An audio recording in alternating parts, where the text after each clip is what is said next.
Hello, good day ladies and gentlemen. Welcome po sa panibago na namang video na inyong inaabangan araw-araw. Nako, nakatanggap na naman po tayo ng message mula sa ating mga subscribers. Sabi niya po dito, Sir, di ko po alam GLoan account ko. Paano po ba yun?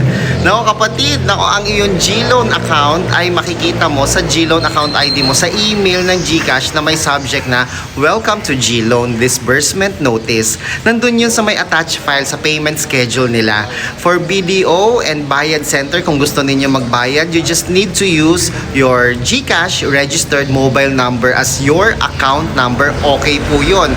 For BPI, they are required to use the specific loan account ID found in that disbursement email. No? So ulitin ko po mga kaibigan, kung ikaw ay magbabayad sa BDO or sa Bayad Center, you can use your GCash registered mobile number sa iyong pagbabayad sa iyong GLoan account. At kung BPI naman, magbabayad ka over the counter, you can use your specific loan account ID found in the disbursement email. No? Kung may katanungan po kayo, ladies and gentlemen, please feel free to comment down below. Ako po si Chico. Enjoy the rest of the day and God bless po.